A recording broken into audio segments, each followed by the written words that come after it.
Hello guys, good evening. So guys, ये आपका एक सेट पेपर है 2013 का। एसएससी स्टेनोग्राफर में ही ये भी सेट हुआ है। बुक में पब्लिश नहीं था, सो मैंने सोचा इसको करा दूं आपको। 29/12/2013 में एग्ज़ाम हुआ था। आप इसको गूगल से सर्च कर सकते हैं अगर आप चाहें तो। हालांकि पेपर आपके सामने प्रिंटेड है, ये मेरा कोई खुद का बनाया हुआ पेपर नहीं है, लेकिन फिर भी अपनी संतुष्टि के लिए आप चाहे तो चेक कर सकते हैं। 29/12/2013 में ये एग्ज़ाम हुआ था कंडक्ट आपका। इसका मैं इंग्लिश पोर्शन करा रहा हूँ। मेरे पास ये अलग से बुक है जिसमें एक सेट पेपर इन्होंने हर ईयर का दिया हुआ है। पूरे भी नहीं है 2013 के, बस एक ही सेट पेपर है, वरना पूरे होते तो मैं पूरे कराया था आपको, मुझे कोई दिक्कत नहीं है। और दूसरी बात बच्चों, में सबसे पहले आपसे क्षमा चाहूँगा, आप लोगों को लग रहा होगा लगातार वीडियोज़ नहीं आ रही हैं।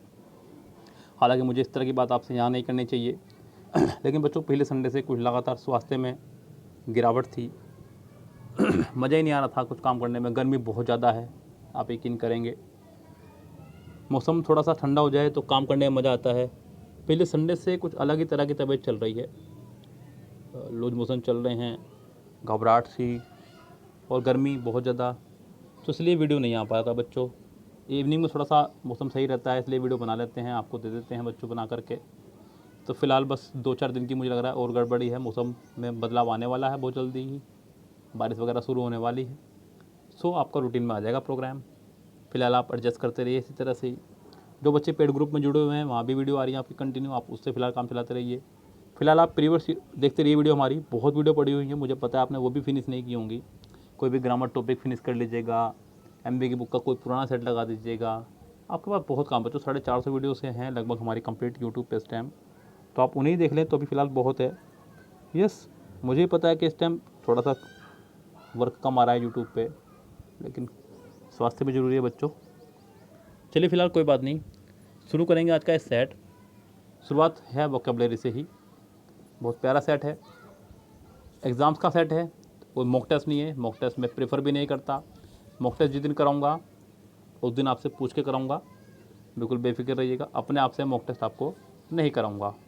यहाँ सेट पे चलेंगे। और बच्चों, एक खास बात और भी है इस सेट के पेपर की, जिस बुक से मैं कराता हूँ आपको ये सेट पेपर। ये एक अरिहंत की बुक है, अरिहंत एसएससी स्टेनोग्राफर। इसके अंदर 20 प्रैक्टिस सेट हैं, येलो ग्रीन सी है, आप लोगों के पास होगी किसी के पास तो चेक कर लीजिएगा कि इसके अंदर पीछे सोल्यूशन नहीं दिया इन्होंने। सबसे खुशी की बात तो मुझे ये लगी इसके अंदर। तो बच्चा यहाँ पे ज़रूरी हो जाएगा बच्चे के लिए उसको कोचिंग लगवाना, और कोचिंग भी एक ऐसे मास्टर से लगवाना जिसको बिल्कुल परिपूर्ण ज्ञान हो। कोई टुच्चा मुच्चा टीचर यहाँ पे नहीं चलने वाला इस काम के लिए। यस, तो फिलहाल हम लोग चलते हैं अपने सेट की तरफ। शुरुआत करते हैं इसकी वोकेबलरी से ही। वोकेबलरी का पहले वर्ड से शुरुआत करेंगे इसकी आपको पढ़ाने की, डाइवल्ज से ही। पहला वर्ड है डाइवल्ज। डाइवल्ज का मतलब होता है रहस्य या कोई भेद खोल देना, प्रकट कर देना किसी चीज़ को। तो इसके जो ऑप्शन है हमारे पास आपको दिख रहे होंगे। पहला ऑप्शन है आपका डुप्लीकेट, पता ही होगा डुप्लीकेट। जब भी किसी वर्ड के शुरू में आ जाए आपका DUP या फिर DU ओनली, तो उसका मतलब होता है दो। DU मतलब 200 होता है। जैसे आपने सुना होगा डूल कैमरा है, डुएट सॉन्ग गाना है आज मुझे। यस, और भी बहुत सारे, जैसे कि डुप्लीकेट ही है। डुप्लीकेट का मतलब उसके जैसा दूसरा, डुप्लीकेट। तो डुप्लीकेट का मतलब होता है किसी के जैसा दूसरा, यानी कि वो उसका डुप्लीकेट होगा, नकली होगा, क्योंकि ओरिजिनल तो आपके पास है भाई। तो ड्यू मतलब दो। अगला है इरेज, मतलब मिटा देना। इरेज मतलब मिटा देना, बिल्कुल ऐसे जैसे मैंने ये मिटा दिए। उससे अगला है आपका रिवील, उजागर कर देना। डेस्ट्रॉय मतलब ख़त्म कर देना। तो आपको बताना है यहाँ पे इसका बेस्ट एक्सप्रेस सिनोनिम्स। तो इसका आंसर हो जाएगा आपका सी, करेक्ट। नेक्स्ट देखिए, नेक्स्ट है आपका मैथोडिकल, व्यवस्थित, सुव्यवस्थित। पहला वर्ड है मेटिकुलस, अत्यंत सतर्क, सावधान। माइटी, माइटी का मतलब होता है शक्ति। क्या होता है माइटी का मतलब? शक्ति। उससे अगला है डेजल्ट्री, असंगत। क्या हो जाएगा? असंगत। और उससे अगला वर्ड है आपका क्राफ्टी, यानी कि दुष्ट, भद्दा, गंदा। तो 102 का ऑप्शन हो जाएगा आपका पहला ही करेक्ट। उससे अगला वर्ड है फोर्ट, विशेष योग्यता रखना, प्रधान किसी चीज़ में, विशिष्टता। स्ट्रेंथ मतलब मजबूती, वीकनेस मतलब कमजोरी, पावर मतलब ताकत, कैसल मतलब हवाई योजनाएं। सो यहाँ पे 103 का आंसर हो जाएगा आपका पहला ही करेक्ट। स्ट्रेंथ यानी कि विशिष्ट योग्यता रखना, सबल गुण प्रधान होना किसी चीज़ का। अगला है आपका एरोनस।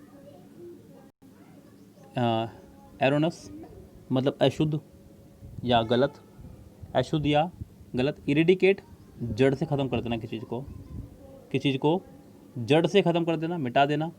मैलिसियस द्वेष भावना मन में होना, मैलिसियस। इनकरेक्ट रोंग, एरन यानी कि गलत, एरर। 104 का आपका आंसर हो जाएगा सी करेक्ट, इनकरेक्ट। अगला है आपका एक्वाइट यानी कि किसी को आरोप से बरी कर देना, एक्विट कर देना, फ्री कर देना किसी को। कैच माने पकड़ना, एलो माने अनुमति देना, एक्सेप्ट माने स्वीकार करना, तो फ्री कर देना किसी को। इसका आंसर हो जाएगा आपका ए करेक्ट। नेक्स्ट भी आपके वोकेबलरी हैं, सारा वोकेबलरी पोर्शन इन्होंने शुरू में फिनिश कर दिया। वर्ड आपका मैडनिंग, पागल या क्रुद्ध करने वाली कोई चीज़। प्लीजिंग खुशनुमा, डिस्टर्बिंग परेशान, इरिटेटिंग चिड़चिड़ा, एनोए नाराज़गी। एक बार फिर सुन लीजिएगा, हालांकि ये रिकॉर्डेड वीडियो है आपके पास, आप इसे फिर से दोबारा सुन लीजिएगा। प्लीजिंग खुशनुमा, डिस्टर्बिंग परेशान करना, इरिटेटिंग चिड़चिड़ा, एनोइंग नाराज करना। तो इसका आंसर हो जाएगा पहला ही प्लीजिंग खुशनुमा, बिकॉज आपको बताना है इसका अपोजिट। अगला वर्ड है आपका कोय। कोय मतलब शर्मीला। कोय माने क्या होता है आपका शर्मीला। पहला वर्ड है काउवर, काऊ से बना है। काऊ मतलब गाय, बहुत डरपोक सा जानवर है, तो डरपोक दुबक जाना, पीछे हट जाना, झुक जाना। अगला वर्ड है कवर्डाइस, कायर। कोवट, कोवट को आप केवट से याद रख लो। रामायण आपने इस बार देखी होगी सबने, इस बार जो जोश रहा रामायण देखने का वो पूरा भर भर के रहा लोगों के अंदर, तो आपने देखी होगी उसके अंदर केवट की लीला भी, केवट की चालाकी भी देखी होगी।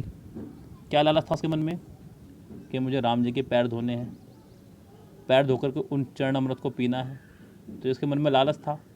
अब इसे लालच कह लीजिए आप या भक्ति भाव, कुछ भी कह लीजिए। तो कोवट मतलब एक तरह से कह सकते हैं आप लालच, क्या बोल सकते हैं, लोभ, अभिलाषा। उससे अगला वर्ड आपका फॉरवर्ड, आगे बढ़ना। कोई माने शर्माना, शर्मा करके पीछे रहना। फॉरवर्ड मतलब आगे आना, तो इसका आंसर हो जाएगा डी करेक्ट। नेक्स्ट है आपका डिसिडेंस। डिसिडेंस मतलब मतभेद, झगड़ा, फूट। एग्रीमेंट समझौता, कॉन्फिडेंस पता ही है आपको, डिसएग्रीमेंट समझौता। नेग्लिजेंस मतलब लापरवाही, तो इसका आंसर हो जाएगा आपका पहला ही करेक्ट। प्रोबेबल संभावना, क्या होता है प्रोबेबल मतलब संभावना। एक्सपेक्टेड उम्मीद, एक्सपेक्टेड मतलब उम्मीद, सिनोनिम्स हो जाएगा अनलाइकली जिसके होने की कोई संभावना ना हो। इमिनेंट, इमिनेंट मतलब प्रसिद्ध, इमिनेंट का मतलब क्या होता है आपका प्रसिद्ध। उससे अगला वर्ड है पॉलिसेबल, PLAUSIBLE, पॉलिसेबल। पॉलिसेबल का मतलब होता है आपका कोई प्रशंसनीय, यानी किसी को कह सकते हैं एक तरह से, तो यहाँ पे इसका आंसर हो जाए आपका अनलाइकली करेक्ट, बिल्कुल। चलते हैं नेक्स्ट पे आपके। नेक्स्ट वर्ड है आपका डेट्रीमेंटल। एक मिनट बच्चों, कहाँ गया, ये रहा। वर्ड है आपका डेट्रीमेंटल। मैं सिर्फ वर्ड को बोल रहा हूँ, यदि आप सुनते हुए लिखते चले जाइएगा। यस, मैं अगर लिखवाऊँगा तो थोड़ा सा कल की तरह ही जो है वीडियो बहुत लेंथी हो जाएगी। कल बहुत लंबी वीडियो होगी थी आपकी रात वाली वीडियो, 45 मिनट्स की, लगभग 1 घंटे ही मान लिया जाता है इसको, तो इसलिए ही। डेट्रीमेंटल का मतलब होता है आपका हानिकारक, क्या होता है हानिकारक। इंजीरियस हानिकारक, डिस्ट्रक्टिव विनाशकारी, बेनिफिशियल लाभकारी, हार्मफुल नुकसानदायक, तो इसका आंसर हो जाएगा बेनिफिशियल यानी कि सी करेक्ट। यस, 1 सेकंड दीजिएगा बस। 111 से 100, एक मिनट बच्चों, चलिए। अ डाइम अ दर्जन, एकदम साधारण। अ डाइम अ दर्जन यानी कि एकदम साधारण। याद रखो, दाम 1 दर्जन केलों के एकदम साधारण है।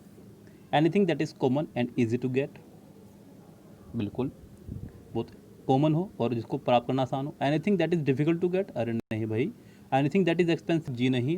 Anything that is sold in दर्जन, हमेशा रखिएगा बच्चों, ईडियम्स में जो लिखा होगा वो मीनिंग कभी नहीं होगा, ध्यान रखें आप। यस, हमेशा ध्यान रखिएगा आप इसको, वो मीनिंग आपका कभी नहीं होगा, आपको बेवकूफ़ बनाया जाता है उस मीनिंग के द्वारा, लेकिन आप ऐसा कभी ना करें गलती से भी। यस, तो इसका डी ऑप्शन तो हमेशा इसका इससे बाहर निकाल दें आप इस तरह से। अगला है गिफ्ट ऑफ द गैब, अभी मैंने पहले भी पढ़ा आपको थोड़ी देर पहले ही, एक वो पेड वीडियो में था।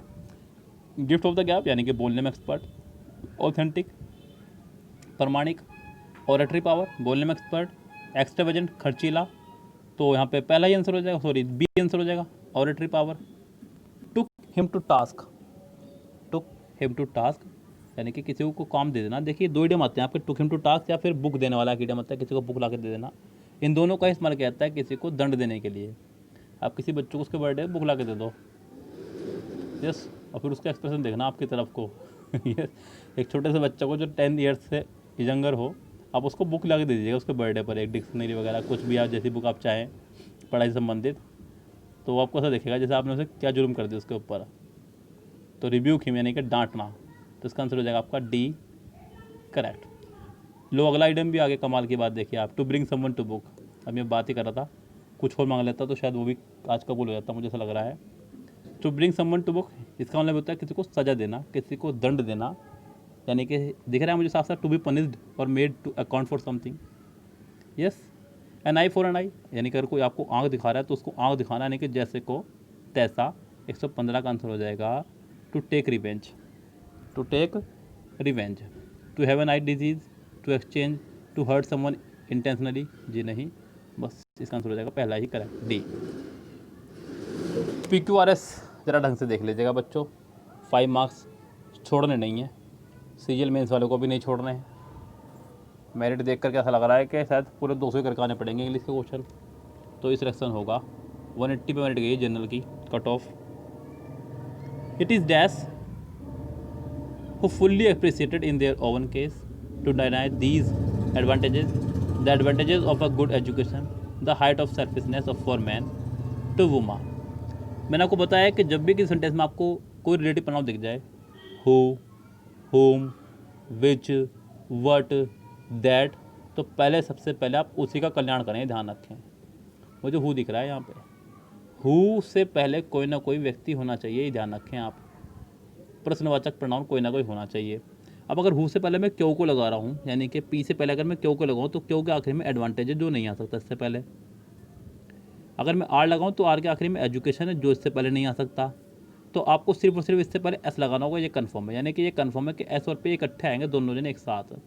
अब एस और पी कितने ऑप्शन में एक साथ है ये भी देख लो फटाफट से। पहले ऑप्शन में तो है नहीं, दूसरे ऑप्शन में भी है नहीं, तीसरे में भी है नहीं, डी ऑप्शन में एस और पी इकट्ठे हैं, बस ये इसका आंसर है। आपको आंख मिच के ये आंसर लगा देना है। जब भी आपको ऑप्शन में ऐसा कोई भी वर्ड दिखाई दे, हु, हुम, विच, वर्ड, दैट, तो यहाँ पे आप रिलेटिव प्रोनाउन का रूल फॉलो कराए, आपको 100% श्योरिटी मिलेगी। आप सोचिए कि 5 में से अगर एक आपका 100% सही चला गया है तो आप बाकी 4 पर रिस्क ले सकते हैं, क्योंकि अगर वो 4 रॉन्ग चले भी गए तो आपको कोई ज़्यादा नुकसान नहीं होगा। In India we have several bird sanctuaries, India में कई प्रकार के बर्ड सेंचुरीज़ हैं, where birds from both parts of the globe came. तो यहाँ पे बर्ड सेंचुरीज की बात हो रही है, बर्ड सेंचुरीज के लिए वर्ड लगाएंगे यहाँ पे। तो in India we have several bird sanctuaries where birds from both, यानी कि सेंटेंस की स्टार्टिंग कराएंगे पी से, और पी से स्टार्टिंग सिर्फ एक में ही हो रही है, वो आपका आंसर हो जाएगा आपका सी। ऑन हियरिंग, सुनने के बाद, क्या, इन the air crash of the death, he of his daughter broke down, सुनने के बाद, ऑफ द डेथ, मृत्यु की खबर, ऑफ हिज डॉटर, अपनी बेटी की, ही, कहाँ, in the air crash, airplane crash में, he broke down, he broke down. 6 sentence में जो है आपको एक वर्ब दी गई है, क्या दी गई है, एक वर्ब। इसके लिए सब्जेक्ट चाहिए था, ये क्लियर था यहाँ पे। 6 सेंटेंस के लिए आपको क्या चाहिए था, एक सब्जेक्ट। सब्जेक्ट सिर्फ और सिर्फ था आपके पास आर में, यस। तो इस सेंटेंस का आखिरी में आएगा आर, ये कंफर्म था, जो कि आ रहा है सिर्फ सी में। यस, और शुरुआत होगी क्यों से। On hearing of the death of his daughter in the air crash he broke down, वह रोने लगा। नेक्स्ट सेंटेंस देखिए 119 क्या कह रहा है भाई, कह रहा है कि अ मैन हु, आ गया आपका यहाँ पे अ मैन। अब एक बात का ध्यान रखिएगा, एक वर्ब तो आएगी इसके लिए, एक वर्ब आएगी इसके लिए, दोनों के लिए अलग अलग वर्ब आएंगी। अब ज़रा ध्यान दीजिएगा, अगर मैं पहले में पी शुरू करूँ, हैज़ नोट लगाऊँ, तो ये कन्फर्म है कि मुझे इसके लिए थर्ड फॉर्म भी चाहिए साथ साथ। थर्ड फॉर्म सिर्फ और सिर्फ क्यों के पास, यानी कि कन्फर्म है कि पी और क्यों इकट्ठे आएंगे।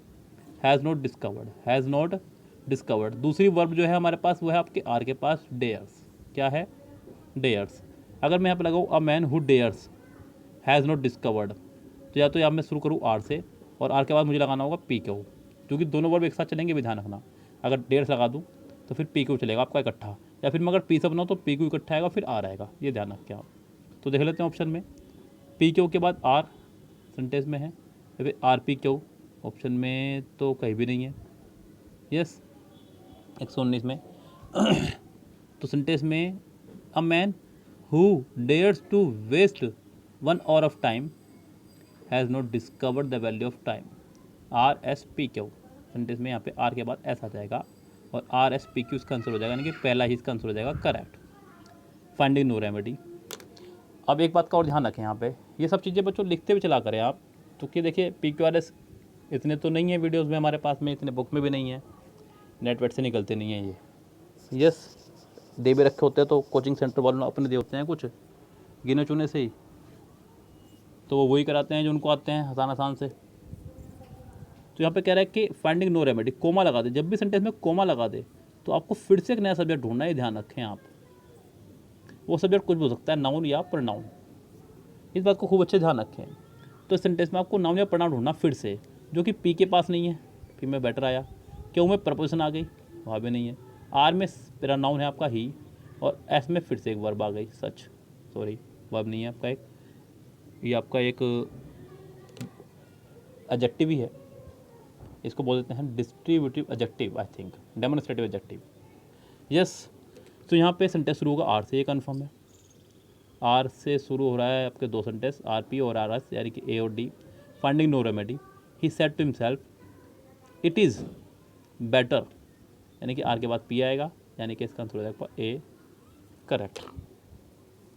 चलो भाई 120 क्वेश्चन तक फिनिश, आगे बढ़ते हैं।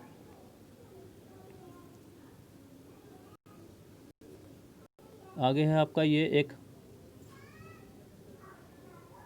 एक्टिव पैसिव, प्रॉपर पैसिव बनाने हैं आपको इनके। The little kitten was frightened, पहले में पहले ही पैसिव बना हुआ है क्योंकि बी की फैमिली प्लस थर्ड फॉर्म लगाई है। आपको ढूंढना है सेकंड फॉर्म, क्या ढूंढनी है आपको, सेकंड फॉर्म। कितनों में है देख लीजिए फटाफट से, पहले में तो नहीं है, कम से कम वॉज फ्राइटेंड लगाया, सेकंड में है, थर्ड में भी है, फोर्थ में नहीं है, तो बी और सी में आपकी सेकंड फॉर्म है जो आपको चाहिए थी। अब रेस से बाहर निकालना है सेंटेंस, कौन सा रेस से बाहर निकालेंगे, the sound of the fire cracker से सेंटेंस बनेगा, the sound of the fire cracker से आप सेंटेंस बनाएंगे, जो कि आपका बन रहा है C, the sound of the fire crackers frightened the little kitten 121 में। और अगर मैं बात करूँ बी की, the fire crackers frightened the little kitten, यहाँ पे द साउंड ऑफ गाय भी कर दिया है, तो इसका आंसर हो जाएगा सी करेक्ट, बी इसका आंसर नहीं होगा। समवन रोट, आपको दिख रहा है सेकंड फॉर्म, सेकंड फॉर्म दिख रही है तो वॉज वर्ड ढूंढे कितनों में है, कम से कम पहले में नहीं है, दूसरे में वॉज है लेकिन थर्ड फॉर्म नहीं है, तीसरे में रोट लगा दिया, ये भी बाहर, डी ही इसका आंसर होगा और कुछ आंसर इसका नहीं हो सकता। 122 का डी आंसर हो जाएगा।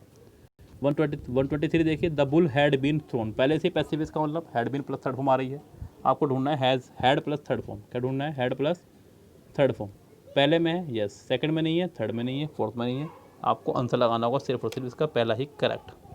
क्या आंसर हो जाएगा इसका, पहला ही करेक्ट आंसर इसका हो जाएगा। नेक्स्ट देखिए, हु डिड, हु यानी कि बाय हुम, डिड यानी कि was were, by whom was were sentence में लगाना होगा, कितनों में है, बाय हुम सिर्फ और सिर्फ एक में है, बी में, बस वही इसका आंसर है, बात खत्म। नेक्स्ट में who will answer this question, फिर से हु आ गया है, फिर से कर दीजिए बाय हुम, जो कि सिर्फ दो में ही है, बी में और सी में, विल का हो जाएगा विल ही, बी बाहर कर दीजिए, विल का वुड कर रखा है, आंसर आ जाएगा सिर्फ D. When we arrived all the food had been eaten by them. पहले ही पैसिव है, हैड बीन ईटन, आपको ढूंढना है सिर्फ had plus third form eaten. पहले में नहीं है, सेकंड में है, थर्ड में नहीं है, फोर्थ में हैड है लेकिन सेकंड फॉर्म लगा दी इसलिए बाहर। इसका आंसर हो जाएगा सिर्फ और सिर्फ B. The civil engineer is constructing, यानी कि is am are plus I N G, तो आपको ढूंढना है is am are plus being plus third form. First में नहीं है, सेकंड में नहीं है, थर्ड में है, फोर्थ में है। सेंटेंस बनेगा द विला से, द विला के लिए इज लगाएंगे ना कि आर। इसका आंसर हो जाएगा डी करेक्ट। क्या आंसर हो जाएगा इसका? D correct. 128 देखिए, these cubes can be played, पहले से पैसिव है, can be plus third form लगाया, आप सिर्फ कैन प्लस फर्स्ट फॉर्म ढूंढेंगे। कितनों में है? पहले में नहीं है, दूसरे में नहीं है, तीसरे में नहीं है, फोर्थ में है। फोर्थ इसका आंसर होगा करेक्ट। 128 का हो जाएगा फोर्थ आंसर। 129 पे चलिए।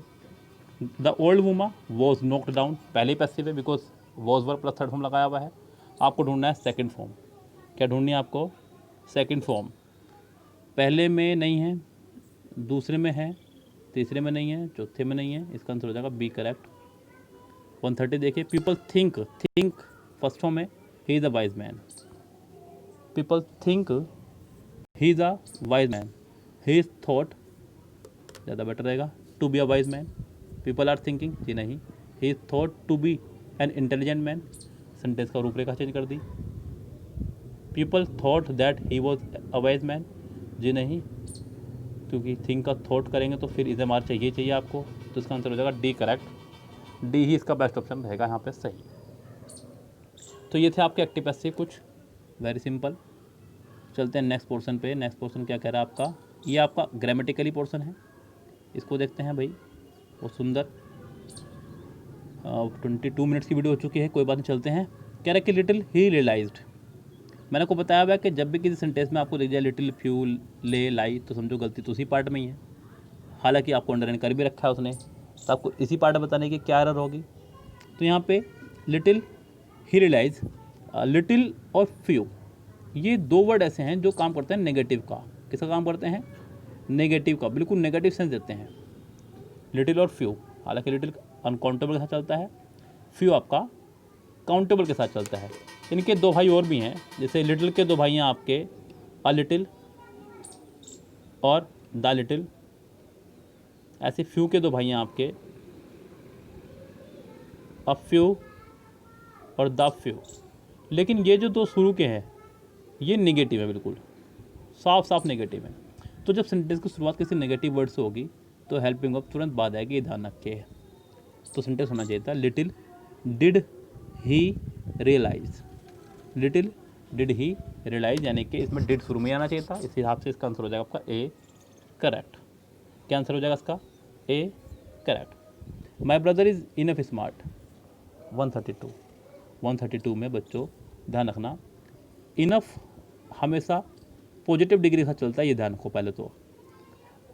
इनफ हमेशा पॉजिटिव डिग्री के साथ चलता है, और दूसरी मुख्य बात यह है कि ये हमेशा डिग्री के बाद आया करता है, डिग्री के बाद आया करता है। ही इज़ स्मार्ट इनफ, ऐसा बनेगा, यानी कि सी आंसर हो जाएगा। It is important that you wear a helmet when you ride a bike, ये ज़रूरी है कि आप हेलमेट पहनें जब आप बाइक चलाएं।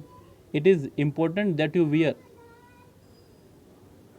It is important that you wear, यहाँ पे सेंटेंस को ख़त्म करके आप पूरा बना सकते हैं, you must wear a helmet when you ride a bike. हालांकि यहाँ पे जो दिया गया है वो तो ठीक है ही, आप इसका as a alternative C option लगा सकते हैं। उसने खुद कहा है कि आप इसका अल्टरनेटिव भी लगा सकते हैं। क्या लगा सकते हैं? अल्टरनेटिव भी लगा सकते हैं। तो यहाँ पे मैं इसका अल्टरनेटिव बता रहा हूँ, ये जो दिया हुआ है वो भी ठीक है। It is important that you wear a helmet, the student have great awe for their teachers. बच्चों यहाँ पे ऑ नहीं, केयरफुल लगाइए, ऑ का यहाँ मीनिंग सही नहीं बैठेगा। यस, टीचर्स के लिए आप इस तरह शब्दों का इस्तेमाल नहीं करेंगे, खौफ और बे नहीं होता है, केयरफुल कह दीजिए। Yes, the student have great careful for their teachers. 134, और केयरफुल से भी अच्छा रहेगा कि आप यहाँ पे डिलाइट, गस्टो, लेकिन केयरफुल के साथ में अबाउट आता है, ये भी कन्फर्म है बच्चों। तो यहाँ पे बच्चों फोर की वजह से मैं केयरफुल नहीं लगाऊंगा, मैं माफ़ी चाहूँगा आपसे अपने शब्दों के लिए। केयरफुल के साथ में अबाउट कन्फर्म रहता है, तो यहाँ पे ये वर्ड नहीं लगाऊंगा मैं, तो ये सेंटेंस आपका फिर करेक्ट ही है। इसका डी आंसर लगाइए। यस, बिल्कुल करेक्ट है इसका आंसर डी। और मतलब है having nothing better to do he began to read. Having से सेंटेंस की शुरुआत की है, हैविंग से सेंटेंस शुरू हुआ है, यानी कि ज़्यादा बेहतर ना सोचते हुए ही बिगैन टू रीड, उसने पढ़ना शुरू कर दिया। तो ठीक है सेंटेंस, ये भी कोई दिक्कत नहीं है, नो एरर है। There is nothing quite disheartening than sickness in man. 136। यहाँ पे आपको दिख रहा है देन, लेकिन कहीं कंपेरेटिव वर्ड तो आया नहीं, तो आपको यहाँ पे बनाना होगा there is nothing more disheartening. Quite की जगह आप यहाँ पे मोर का इस्तेमाल कर दीजिएगा तो ज़्यादा अच्छा रहेगा, क्योंकि आगे आपको देन दिख रहा है, आप देन को हटा नहीं सकते बिकॉज वो अंडरलाइन नहीं है। तो आपको देन के लिए कोई कंपेरेटिव वर्ड चाहिए, तो क्वाइट की जगह आप मोर कर दीजिए, यानी कि बी ऑप्शन लगा दीजिए, तो आपको नंबर मिल जाएंगे, वरना ये नंबर उसके खाते में चले जाएंगे जो एग्ज़ाम ले रहा। 137 देखिए, you can not gain the support of the local people without being cordially to them, without being cordially to them। बच्चों यहाँ पे being के साथ में आप एडवर्ब का इस्तेमाल ना करें तो ज़्यादा अच्छा होगा, बिकॉज being अपना में एक एडवर्ब के साथ इस्तेमाल हो रही है। यहाँ पे विदाउट प्रपोजिशन, प्रपोजिशन के बाद में नाउन का इस्तेमाल हो रहा है। नाउन को क्वालिफाई करने के लिए आप cordial का इस्तेमाल करें, एडजेक्टिव का, एडवर्ब का इस्तेमाल ना करें, क्योंकि पीछे आया विदाउट। विदाउट है आपके एक प्रपोजिशन, प्रपोजिशन के बाद आया करता है नाउन, इसका मतलब बीइंग यहाँ पे एज ए नाउन इस्तेमाल हो रहा है। उसके बाद में कोर्डियली को आप कोर्डियल कर दें, ज़्यादा अच्छा रहेगा, इसी से काम चल जाएगा, एज ए एडजेक्टिव भी बन जाएगा। तो इसका आंसर हो जाएगा हिसाब से B correct. If there is anything positive to be found in other countries we should certainly take it. यानी कि अगर अन्य कंट्री से कुछ भी पॉजिटिव मिलता हो तो हमें उसे अपने अंदर संभाल लेना चाहिए। अन्य कंट्री से क्यों, कहीं से भी कुछ भी मिलता हो, तो किसी चीज़ को ग्रहण करने के लिए हम इस्तेमाल करते हैं इम्बाइब का। आपको मेरे द्वारा भी कुछ भी चीज़ अच्छा मिल रहा है तो आप उसे भी तो ग्रहण ही कर रहे हैं ना। यस, तो इम्बाइब यानी कि ग्रहण करना। Why do you want to stay for 2 days more, C ask. 139, why do you want to stay for 2 days more, आप 2 दिन और रुकना क्यों चाहते हैं, सी आस्क। ठीक तो है, फिर सेंटेंस डब्ल्यू फैमिली से स्टार्ट हुआ है, शुरू में ही हेल्पिंग वर्ब है। यस, आखिर में क्वेश्चन मार्क्स भी है, ठीक है सेंटेंस, कोई दिक्कत नहीं है। और arm force are superior to those of any other country in the world. Superior के साथ टू का इस्तेमाल किया, अच्छा लगा, यही आता है भाई। उसके बाद में एनी अदर का कंपेरेटिव इस्तेमाल किया, ये भी ठीक है, एनी अदर का कंपेरेटिव में इस्तेमाल होगा। एनी अदर के बाद कंट्री यानी सिंगुलर इस्तेमाल किया, ये भी ठीक है सेंटेंस, ये भी ठीक है। फिर आपका ये भी सेंटेंस हो गया आपका नो एरर। यस, बहुत सिंपल सी कॉमन एरर थी इसकी, बहुत ज़्यादा सिंपल। यस, चलते हैं नेक्स्ट पोर्शन पे। नेक्स्ट पोर्शन क्या कह रहा है,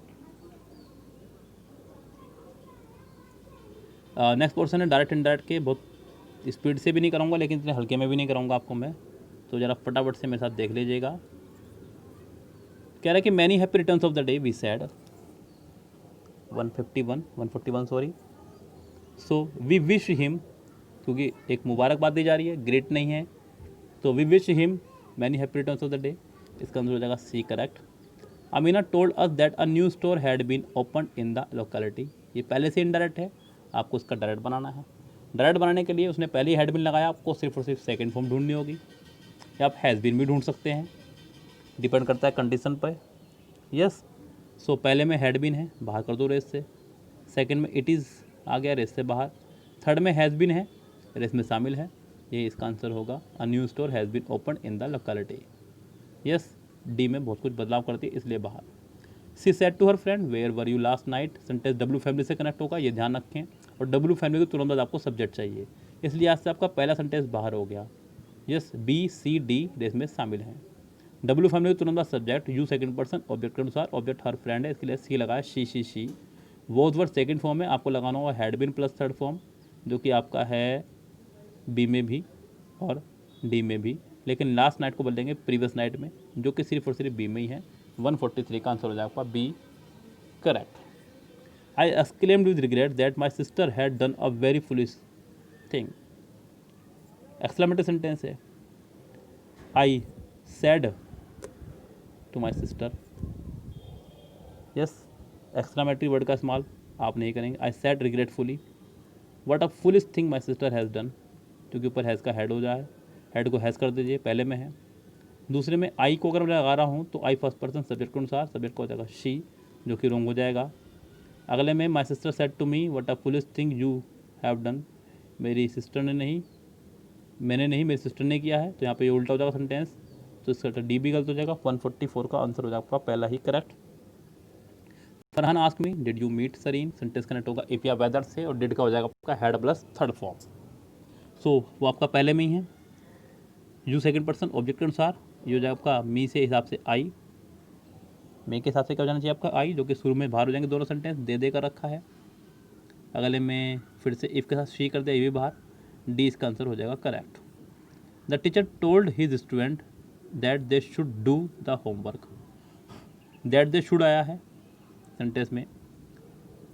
सेंटेंस में ऑप्शन से काम करना है, क्योंकि आपको ऑप्शन के अलावा आप कहीं बाहर जा नहीं सकते। The teacher ordered his student, the teacher ordered his student, the teacher ordered the students, यहाँ पे थोड़ा थोड़ा चेंजेस किया, ज़्यादा चेंज नहीं किया उसने। Do your homework, do your homework, do their homework, you second person object के अनुसार, देयर आपका सेंटेंस में है। The teacher ordered his student, तो बच्चों का आंसर पहला ही करेक्ट हो जाएगा, क्योंकि ऊपर हिज ही है, दा तो नहीं करा उसने, तो ए आंसर हो जाएगा। Thank you I said to the stranger, thank you I said to the stranger, I thanked the stranger, बस डी आंसर सही हो जाएगा। The boy said alas I have lost the match, I have lost को हो जाएगा I ही had lost the match, और alas को आप रिग्रेटफुली या फिर जो भी आप करना चाहें। एक्सक्लेम तो आएगा ये ध्यान रखें। He exclaimed regretfully that he had lost the match, पहले में ही है, पहला ही आंसर हो जाएगा। 149 में सेज का इस्तेमाल किया है, तो आगे वाले सेंटेंस का टेंस चेंज नहीं होगा। आई फर्स्ट पर्सन सब्जेक्ट के अनुसार, इज एम आर का इज एम आर ही रहेगा, रीडिंग का रीडिंग ही रहेगा। सेंटेंस का फॉर्मेशन आप चेंज यहाँ नहीं कर सकते, नाउ को नाउ ही रखेंगे, इस हिसाब से इसका आंसर हो जाएगा B correct. My friend said to me look ahead, एक इंपेरेटिव सेंटेंस है। My friend ask me to look ahead, sentence को टू से जोड़ेंगे, पहला बाहर रेस से ऑर्डर नहीं दिया जाएगा यहाँ पे, दूसरा बाहर इफ़ की वजह से, तीसरा बाहर दैट की वजह से, सिर्फ और सिर्फ डी इसका आंसर हो जाएगा करेक्ट। सो बच्चों ये था आपका एक सेट जो हमने आपको हाफ पार्ट कराया है आज, हाफ पार्ट कराएंगे इसका कल, पूरा पार्ट एक बार में नहीं कराया सकता बिकॉज आप भी बोर हो जाएंगे और हम भी। यस, क्योंकि ओनली एक ही वीडियो नहीं बनानी है, सबके लिए वीडियो बनानी है, पेड ग्रुप के लिए बनानी है, और भी बहुत सारी वीडियोस बनानी रहती हैं,